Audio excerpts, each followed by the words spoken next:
یہاں میں بات اس موضوع پر تو بہت زیادہ، میں دو چیزوں پہ بہت بولتا ہوں، 3 طلاق کے مسئلے پر، ایک خلا کے مسئلے پر، اس لیے کہ یہ تو ایک تو کوئی بول نہیں رہا اس پہ جتنا بولنا چاہیے، دوسرا اس نے نظام کیا کر دیا ہے، عدالتی خلا نے تو بیڑا ہی غرق کر دیا ہے نا، وہ تو سارا فیملی سسٹم کی ایسی کی تیسی کر دی ہے، اس لیے میں اس پہ بہت بولتا ہوں.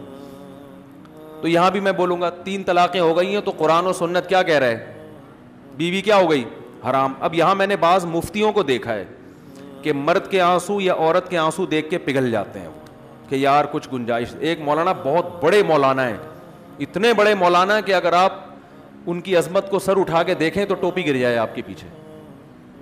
نہ جانتے ہیں سب لوگ لیکن میں نام نہیں لوں گا، بہت بڑے مولانا ہیں.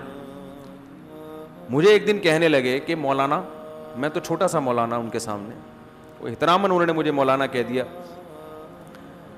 کہہ رہے ہیں یار اگر میاں بیوی میں وہ شوہر غصے میں 3 نکال دیتا ہے، اب گھر اجڑ رہا ہے، بچے تباہ ہو رہے ہیں، رول رہے ہیں، برباد ہو رہے ہیں، تو اسلام تو جوڑ چاہتا ہے نا. اسلام کیا چاہتا ہے، جوڑ. تو کہیں سے اگر گنجائش ملتی ہو تو اگر اہل حدیث کے قول پہ فتویٰ دے دیا جائے، وہ بھی تو ہیں تو مسلمان نا، وہ بھی کوئی خدا نخواستہ قادیانی تو نہیں ہے، کافر تو نہیں ہے، تو کہیں سے لے لو. اسلام تو کیا چاہتا ہے، جوڑ چاہتا ہے. یہ اچھے، یہ اللہ یہ چاہے گا کہ یہ بھی رو رہا ہے وہ بھی رو رہی ہے اور بچے آپس میں کیا ہو رہے ہیں، رول رہے ہیں. یہ ایک مولانا کی بات نہیں ہے، بڑے بڑے 4-5 مولاناؤں سے میں نے یہ سنی ہے بات، کہ مجھے کہہ رہے ہوتے ہیں کہ تھوڑی سی گنجائش، تھوڑا ہاتھ کیا رکھو ہلکا.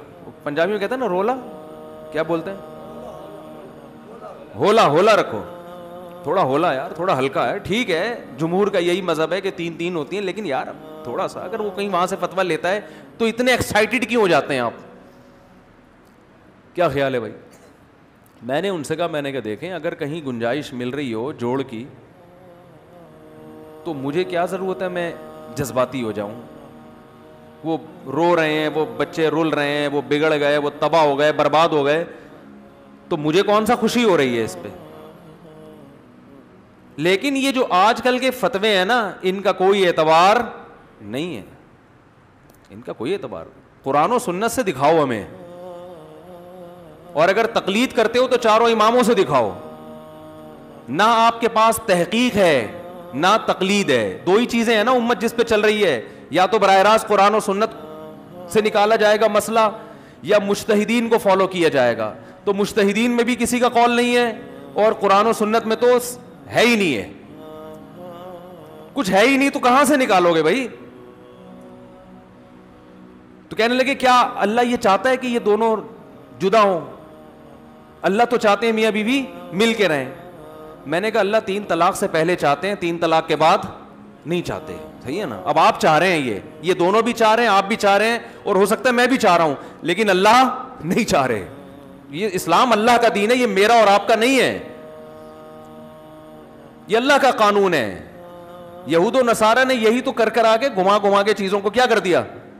دیکھو سب سے بڑا فالٹ یہودیوں میں کہاں سے پیدا ہوا، مذہب کے قریب لوگوں کو لانے کے لیے، مذہبی رہنما اپنی دکانیں چلانے کے لیے مذہب میں آسانیاں پیدا کرنا شروع کر دیں تاکہ لوگ ہمیں معاشرے میں قبول کر لیں.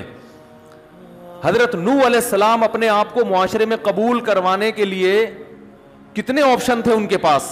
انہوں نے کہا نہیں، میں اللہ پہلے ہے، مخلوق بعد میں. 950 سال میں صرف 40 آدمی نے قبولا آپ کو. آپ نے کہا کوئی پرواہ نہیں ہے، 40 کروڑ ایک طرف ہو، 40 ساتھ ہو میرے، کوئی مسئلہ نہیں، کیونکہ پہلے کون ہے، اللہ. میں نے کہا میرے سامنے ثابت کر دو قرآن و سنت کی روشنی میں کہ 3 کو 1 کہنے کی کوئی گنجائش ہے تو سب سے پہلے فتویٰ میں دوں گا. ہے ہی نہیں تو کہاں سے نکال لیں بھائی. یہ صحابہ کرام سارے قرآن و سنت ان کی سمجھ میں نہیں آیا تھا.